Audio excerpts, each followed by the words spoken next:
Hey everyone, welcome back to another video. আমি আবারও একটা নতুন রান্না নিয়ে চলে এসেছি। তো লাবড়ার তরকারি বা মিক্স ভেজ, যেটা আমরা খিচুড়ি বা ভাত এসবের সাথে খেতে পারি নিরামিষের দিনে, সেটা বানাতে আমাদের কি কি লাগছে। এটা আমি অথেন্টিক স্টাইলে লাবড়া বানাচ্ছি না, তাই এটার অথেন্টিসিটি প্লিজ জাজ করতে যাবেন না।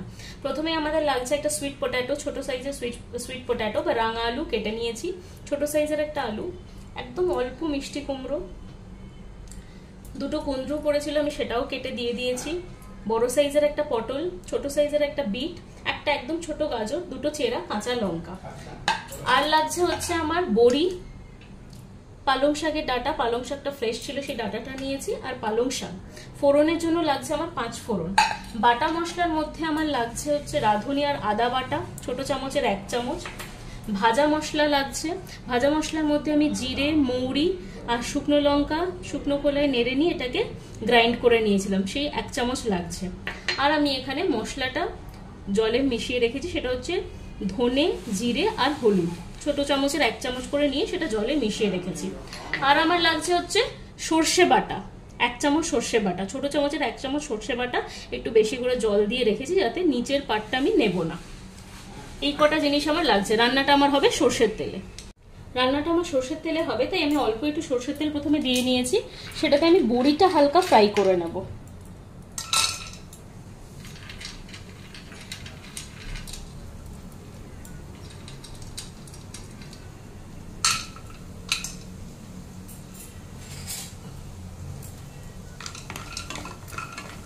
একটু লাল করে ভাজা হয়ে গেলে আমি বড়িটা উঠিয়ে রেখে দেবো।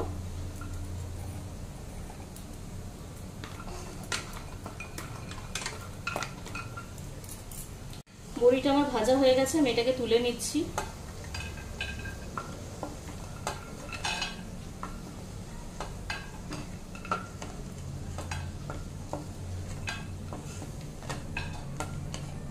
এবার ওই একই তেলে আর কড়াইতে আর একটু তেল আমি অ্যাড করে দেবো, সরষের তেল।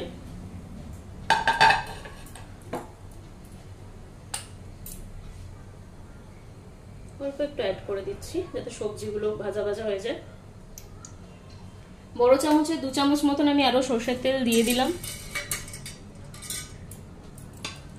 তেলটা একটু গরম হলে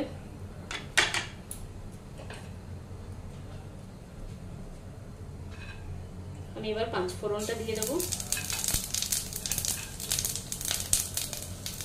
5 ফোড়নটা দেওয়ার পর আমি একে একে সব সবজিগুলো দিয়ে দেবো। প্রথমে আমি পটলটা দিলাম, তারপর আমি বিটরুটটা দিয়ে দিচ্ছি, কুঁদরুটা দিয়ে দিচ্ছি, রাঙা আলু, গাজর একসাথে দিয়ে একটু নেড়ে নেবো। প্রথমে মিক্স করে নিয়ে তারপর আমি মিষ্টি কুমড়ো আর পালং শাকের ডাঁটাটা দেবো।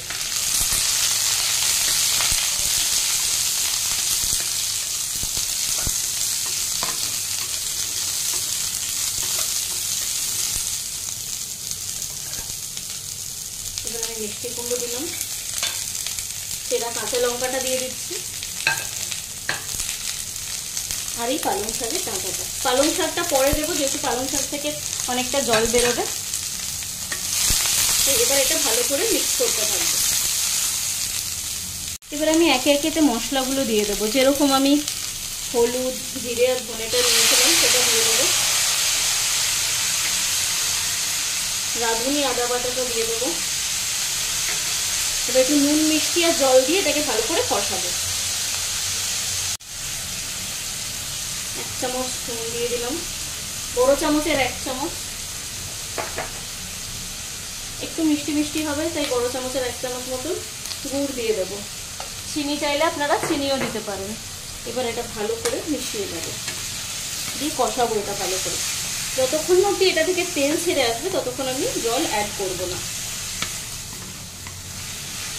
এবার এটা একটু ভালো করে কষিয়ে নেব।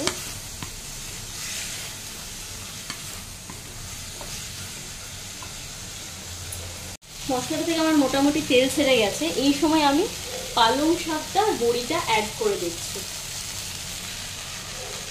হ্যাঁ, এখন আর আমি আলাদা করে কোনো জলটা দিচ্ছি না। সর্ষেটা আমি সবার শেষে দেবো, ভাজা মশলাটাও আমি সবার শেষে দেবো।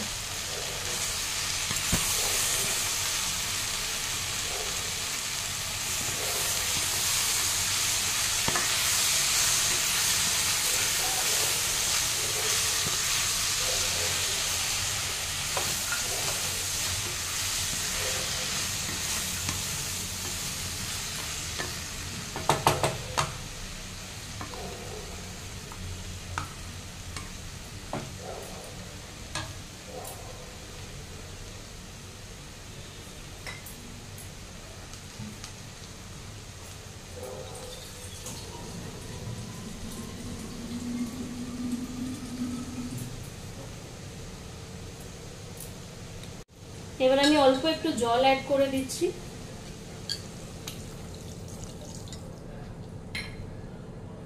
একদম অল্প জল দিলাম, যেহেতু তরকারিটা মাখা মাখা হবে। এবার একবার বয়েল করে নিয়ে তারপর আমি ঢাকা দিয়ে দেবো। সব শেষে আমি সর্ষেটা আর ভাজা মশলাটা দেবো।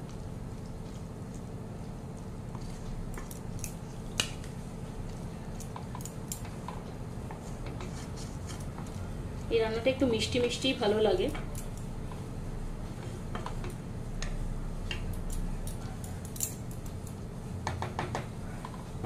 এটা একবার বয়েল হয়ে গেলে আমি ঢাকা দিয়ে দেবো। গ্যাসের ফ্লেমটা এই সময় লো রাখবো।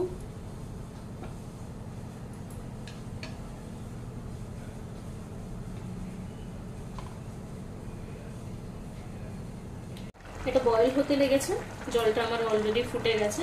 এই সময় আমি গ্যাসের ফ্লেমটা একদম লো করে দিয়ে ঢাকা দিয়ে দেবো, যতক্ষণ এগুলো সেদ্ধ হচ্ছে। 10-15 মিনিট পর এবার আমি ঢাকনাটা সরিয়ে দেখবো যে কতটা সেদ্ধ হয়েছে। তো দেখুন অলমোস্ট এটা সেদ্ধ হয়েই গেছে।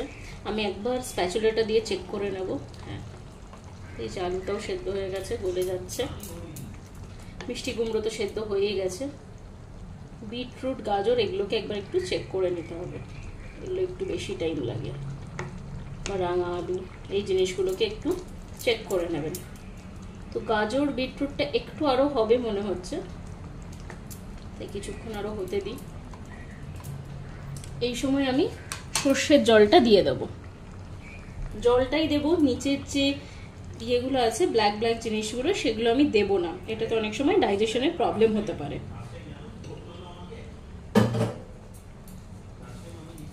ভালো করে আবার মিশিয়ে নেব।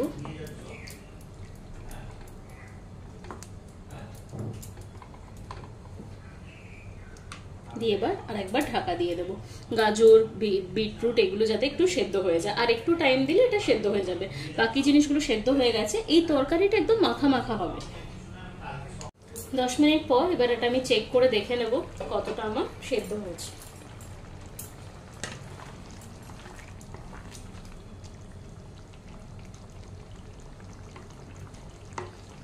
হ্যাঁ, গাজরগুলো এবার আমার সেদ্ধ হয়ে গেছে। এবার আমি একটু ফ্লেমটা বাড়িয়ে দেবো গ্যাসে, যাতে জলটা একটু শুকিয়ে যায়।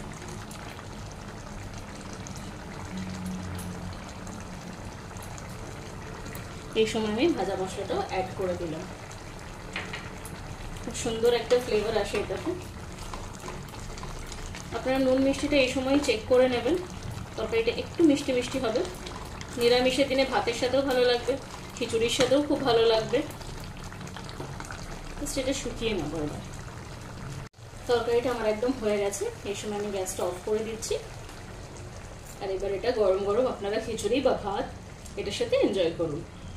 আপনারা তাহলে দেখলেন আমি রান্নাটা কিভাবে বানালাম। আপনারাও বাড়িতে এইভাবে ট্রাই করবেন, আর আমাকে অবশ্যই কমেন্ট করে জানাবেন আপনাদের কেমন লাগলো। আর আমার চ্যানেলটাকে লাইক করবেন, শেয়ার করবেন, সাবস্ক্রাইব করবেন, আর ফ্রেন্ডসদের মধ্যে অনেক বেশি শেয়ার করে দেবেন। আর সবাই খুব ভালো থাকবেন, সুস্থ থাকবেন। Bye bye.